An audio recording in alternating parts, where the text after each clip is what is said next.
আখাউড়ায় বিপুল পরিমাণ মেয়াদ উত্তীর্ণ ও অবৈধ পণ্য সামগ্রী আগুনে পুড়িয়ে ও মাটি চাপা দিয়ে ধ্বংস করেছে কাস্টমস কর্তৃপক্ষ। জনস্বাস্থ্য ও পরিবেশের ঝুঁকি এড়াতে নেওয়া হয়েছে এই উদ্যোগ। বৃহস্পতিবার দুপুরে ব্রাহ্মণবাড়িয়ার আখাউড়া স্থলবন্দর কাস্টমস হাউজ এলাকায় এই ধ্বংস কার্যক্রম পরিচালনা করা হয়।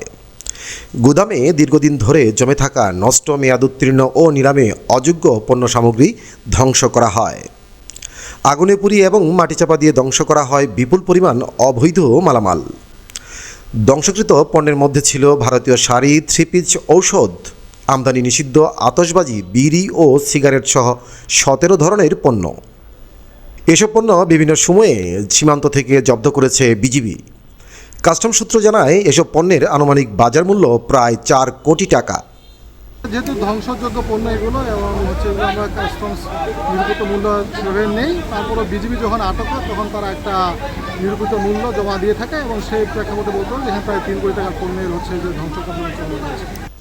দীর্ঘদিন ধরে গুদামে পড়ে থাকা এসব পণ্য জনস্বাস্থ্য ও পরিবেশের জন্য ঝুঁকি তৈরি করছিল বলে জানিয়েছে কর্তৃপক্ষ। অবৈধ পণ্যের বিরুদ্ধে এমন অভিযান অব্যাহত থাকবে বলে জানিয়েছে কাস্টম বিভাগ। আখাউড়ার স্থল বন্দরের এই গুদামে বছরের পর বছর জমে থাকা বিপুল পরিমাণ অবৈধ ও মেয়াদোত্তীর্ণ পণ্য আজ ধ্বংস করা হলো। সংশ্লিষ্টরা বলেছেন, এতে জনস্বাস্থ্য ও পরিবেশ সুরক্ষিত থাকবে। রবিন মাঝার, বিপিসি বাংলা।